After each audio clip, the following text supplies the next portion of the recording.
Hi, Chris. Well, thanks for having me to join you today. Can you Uh, start off by telling us a little bit about your impressions of the Sam Altman hearing before the Senate Judiciary Committee on Privacy, Technology, and the Law? That was a good one.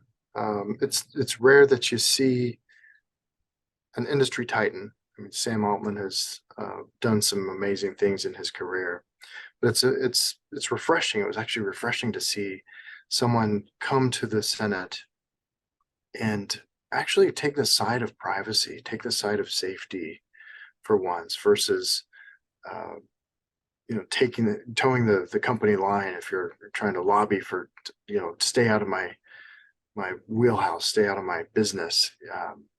In this case, AI is such an important topic. It's such an important and disruptive technology that it's really important that the proper dialogue happens and that the proper pros and cons are weighed and that there is public debate on it. I applaud Sam for his demeanor in a pressure cooker situation. I think it was helpful that he came to the Senate seeking to resolve certain things, trying to come up with a solution rather than just do the whole Heisman stiff arm, stay out of my way kind of thing. I thought if you looked at uh, Ms. Montgomery from IBM, it was a slightly different tone from her. And I think she was probably coached to say, hey, I need to toe the company line. I've got IBM here. We're going to do great things. But it was not the same. There were stark differences in the approach, the tone, and really the concern.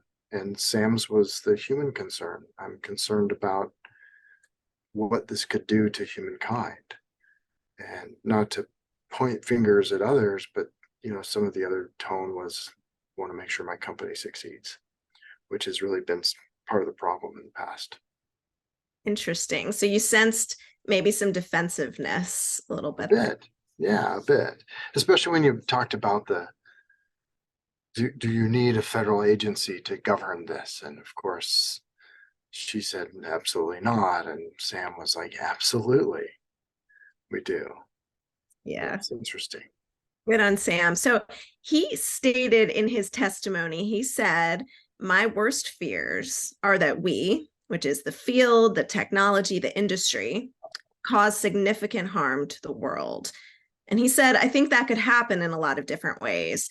Can you tell me what, historically, a moment in time, is there anything you can compare that to with this introduction of generative AI? It is interesting. Sam himself brought up several things, 5 points, I think. The first, I guess, if you could compare them, first five seminal moments of history, in recent history rather. The first cell phone, that was a big deal.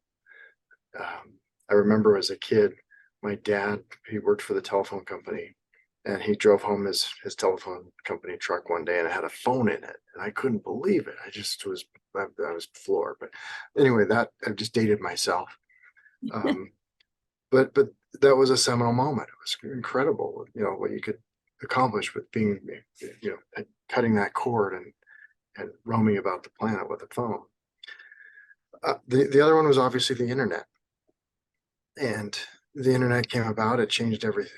I was running political campaigns in the early 90s, and I remember going from faxing to email, and all of a sudden I could do things that I'd never thought possible. I could make a website. It was still clip art, but it was a website. It was really cool. It was amazing. And then, of course, he also talked about the Industrial Revolution and the printing press. And then, of course, another one that was talked about as well, which is what scares humanity, is the atomic bomb. That was another thing that was brought out as, hey, these are seminal moments in history that are similar to what's happened right now with AI, bursting upon the seams, or the scene rather. No pun intended. Um, but Senator Blumenthal was really smart about some of the questions he asked. And he talked to some of the dangers that could happen around AI. and some of the mistakes that we made, that Congress made, that we all made when social media came about, and some of the protections that we didn't think about were necessary for protecting the privacy of children.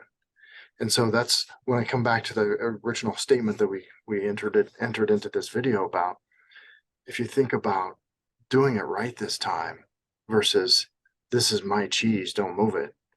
You know, Sam was really quite amazing in his portrayal of all of that. So those are some of my thoughts. Very true. History repeats itself, and this seems like one of those cases. I think children is a good example. And with that, we were thinking a little bit about this testimony and how Apple had done something in the past. They introduced privacy nutrition labels, as they called them, to combat this issue. Can you tell us a little bit more about that? Yeah, I think the issue they were trying to address, and by the way, Apple's always been, in my eyes, pretty good on privacy. In fact, if you remember some of the ads that they created, like we're the privacy platform. So I've always had a special place in my heart for them. The nutrition labels were really trying to make sure that those who were building applications for their app store, the number one, there were some safeguards built into play that, you know, you couldn't just go start tracking people the way you thought you wanted to, and you could ask Apple not to track you. You could ask for, you know, what kind of age rating is this application appropriate for, those kinds of things. And it's interesting that Senator Blumenthal actually brought that up kind of early in the hearings, saying, hey, what if we created this nutrition label that talked about this large language model associated with artificial intelligence?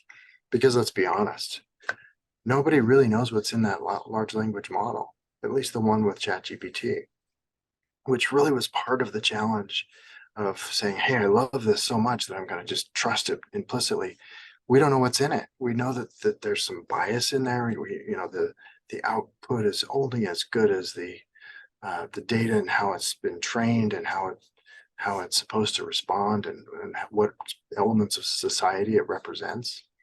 So yeah, there's some great ideas around, you know, how do we make this safe? But there's a lot of things that we need to think about from that perspective. Very true. It is very akin to a new food, a new medication, something coming out that, like you said, we might trust implicitly, but should we? Or do we need to know more about what's in it, what's behind it? So you're right, Senator Blumenthal talked about that approach. And he also mentioned using it to encourage competition based on safety and trustworthiness. What do you think about that? Well, I think he was onto something there. I mean, Apple did it. Apple said, hey, we'll go toe to toe with Samsung. We'll go toe to toe with, you know, anybody else who's making things that are similar to ours, and we'll just compete on privacy. We'll compete on transparency. That's one of the things that ClearDATA is proud of, is its core values, one of which is transparency and integrity.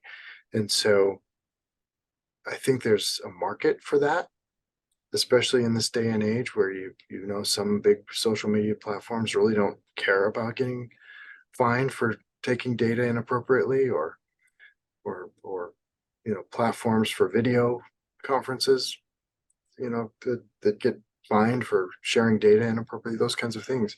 I think you can compete on that.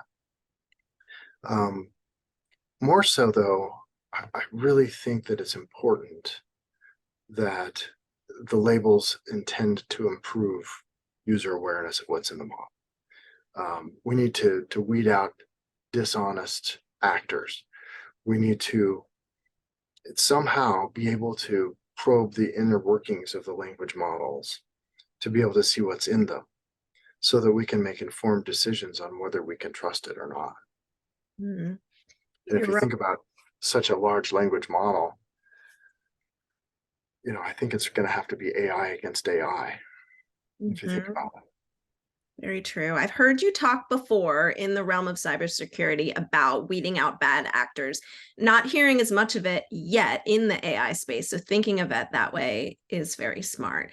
And thinking of it that way quickly is important too. So in thinking about that, I know during the testimony, Senator Hawley talked about the open letter that I think people have probably heard about. It was signed by nearly 30,000 leading technologists, ethicists, society activists. And they were recommending a 6-month moratorium on further AI development. Can you talk a little bit to that? Yeah, it was brought up in the testimony in the hearing itself.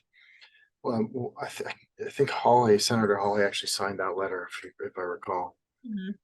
And I don't know if there was criticism for it, but Sam Altman and some of the others involved in the testimony rightfully said, look, if we stop developing, all we're doing is slowing down while China goes ahead and passes us. So it really kind of was a letter akin to an emperor without any clothes, if you will. It seemed like it was more of a statement saying, hey, this is, we don't like this. Let's pause. I mean, you saw Italy's, right out of the gate ban AI from its borders. How do you do that?